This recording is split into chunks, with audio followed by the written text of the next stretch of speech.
আসসালামু আলাইকুম, welcome back to my channel প্রবাসী লাইফস্টাইল চ্যানেলে সবাইকে স্বাগতম। কেমন আছো অবশ্যই কমেন্ট করে জানিও। আমি আল্লাহর রহমতে তোমাদের দোয়াতে অনেক ভালো আছি। তো আজ হচ্ছে শনিবার, এখন বাজে হচ্ছে 6টার উপরেই বেজে গেছে সৌদি আরবে। তো আমি একটু সামনের বাকালাতে যাব, আমার হচ্ছে ফেস ওয়াশ শেষ হয়ে গেছে, একটু ফার্মেসিতে যাব ফেস ওয়াশ আনতে। আর আমি এই টাকাটা বাংলাদেশে পাঠাইতে যাব। এখানে হচ্ছে সৌদি আরবের 800 রিয়াল। তো বাংলা টাকায় কনভার্ট করলে কত হয় তোমরা কমেন্টে বলে দিও, হ্যাঁ।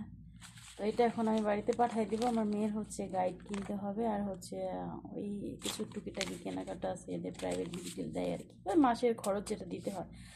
তো আমার হচ্ছে 2 দিন অ্যাবসেন্ট ছিল, তো 2 দিনে আমার 400 টাকা স্যালারি কেটে নিয়ে গেছে।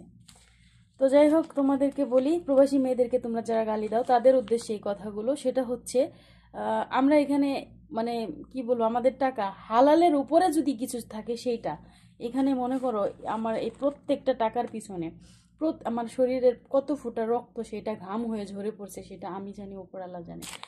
আর আমরা এইগুলো আমাদের মসজিদে নববীর হারামের ইনকাম করা টাকা, মসজিদে নববীতে মসজিদ আল হারাম থেকে ইনকাম করা টাকা, সেইখানেও অনেক কষ্ট করার পর।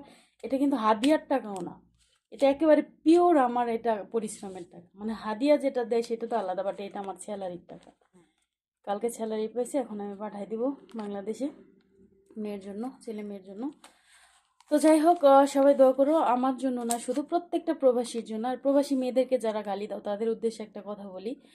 আমাকে আল্লাহ সেই তৌফিক দিছে যে আমার উপার্জিত টাকায়, আমার পরিশ্রমের টাকায়, তোমরা হয়তো অনেক কিছুই বলতে পারো, বাট এই প্রত্যেকটা টাকার পিছনে কত ফোঁটা ঘাম আমার জন্য, এটা আমার আল্লাহ জানে।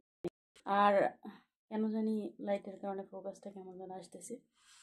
তো যাই হোক, এখানে প্রত্যেকটা টাকা হালাল। আর যে কোনো মেয়েরা কোম্পানিতে আসলে এখানে আমি দেখি না যে কেউ অবৈধ রাস্তায় টাকা কামাই করে, সেটা কারা করে বা কোথায় সেটা আমার জানা নাই। বাসা বাড়িতে কি হয় সেটা সম্পর্কে আমার ধারণা নাই। তবে আলহামদুলিল্লাহ, আমি এখানে কোম্পানিতে যারা আসছে তারা একেবারে 100% সেফটিতে থেকে হালালভাবে টাকা উপার্জন করতে পারে। হয়তো বা অনেক পরিশ্রম করতে হয়, সেই পরিশ্রমটা মেনে নিয়ে। তো যাই হোক, আর কথা বাড়াবো না। সবাই দোয়া করো প্রবাসীদের জন্য। আর দোয়া করো বাবা মাকে ভালো রাখতে, ছেলে মেয়েকে পড়াশোনা করাতে, তাদেরকে উচ্চ শিক্ষায় শিক্ষিত করতে। যে প্রবাসে পাড়ি জমে এসে আল্লাহ যেন সেই সার্থক সেই কষ্টটাকে সার্থক করে, আর ওদেরকে মানুষের মতো মানুষ করে। তো যাই হোক, আমার এখানে আরো টাকা আছে, আমি যে কেনাকাটা করবো সেটার জন্য আলাদা টাকা নিয়ে যাচ্ছি। এটা আমি বাড়িতে পাঠিয়ে দিব। আর তো সবাই প্রবাসীদের জন্য দোয়া করো। আর আমরা যেন, আর দেখো প্রবাসটা এত কষ্টের। এখানে আমি যদি মারা যাই, আমার ফ্যামিলির লোকজন বলতে পারবে না, দেখতে পারবে না আমাকে, আবার ফ্যামিলির কিছু হলে আমি দেখতে পারবো না। এই ত্যাগ স্বীকার করেই আমরা প্রবাসী। আর প্রবাসীদেরকে গালি দেওয়ার আগে একটু হিসাব করে দিও। আমরা যদি মনের কষ্ট নিয়ে সেইটার দীর্ঘশ্বাস ফেলি, প্রত্যেকটা গালির হিসাব তোমাকে দিতে হবে আল্লাহর দরবারে ইনশাআল্লাহ, কারণ আমরা হালালভাবে টাকা উপার্জন করি, পরিশ্রম করে টাকা উপার্জন করি।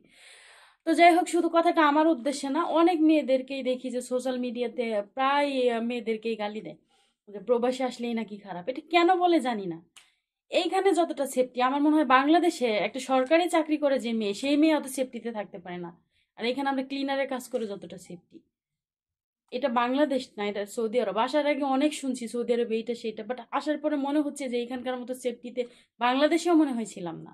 এখানে আলহামদুলিল্লাহ অনেক সেফটি। একটা কোম্পানিতে আসলে কোম্পানি গাড়িতে করে নিয়ে যায়, দিয়ে যায়, কোম্পানির ভিলাতে রাখা, আদার্স সব কিছু মিলে এত বেশি মানে নিয়ম মেনটেন করে চলতে হয়। এখানে বাহিরের একটা মানুষ, আমি যখন বাগালাতে যাচ্ছি, আমার বাসার সামনে বাগালা, এখানে আমার বোরখা পরে বের হইতেছে, হইতেছে। আর আমার দিকে যে একটা মানুষ চোখ তুলে তাকাবে, সেই সাহসটাও সৌদি আরবে নাই। এখানকার আইন ইসলামিক আইন। তো এখানে এখানে শাসন কায়েম করে কোরআন হাদিসের আলোকে। আমাদের বাংলাদেশের মতো না, উল্টা পাল্টা আইন নাই এইখানে। তো যাই হোক, আলহামদুলিল্লাহ, আমি শুক্রিয়া আদায় করি আল্লাহর কাছে, আমি সৌদি আরব আসতে পেরেছি। আর এমন একটা জায়গাতে আমার নিয়ত ছিল বাংলাদেশে থাকতেই, যে আমি হারামের বিষয়ে আসবো। বাট আমাকে দালাল হচ্ছে অন্য একটা কোম্পানিতে, সেই কোম্পানিটাও ভালো ছিল, বাট স্যালারি কম ছিল, আউট ইনকাম ছিল না বেশি। আলহামদুলিল্লাহ, আমি অনেক কষ্টের পরে হারামে কাজ করতে পারি এইখানে। যাই হোক, মানে মানুষের একটা শান্তি পাওয়া যায়, আল্লাহর কাছে লাখো কোটি শুকরিয়া। আমি ভালো আছি আলহামদুলিল্লাহ।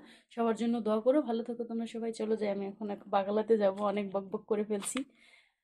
আহ এই টাকা টাকার জন্য দুনিয়াতে কত কষ্ট করতে হয়, কত কিছু ত্যাগ স্বীকার করে বাবা মা সন্তানকে রেখে প্রবাসে চলে আসছি। তো দেখা হবে নেক্সট ভিডিও। আল্লাহ হাফেজ।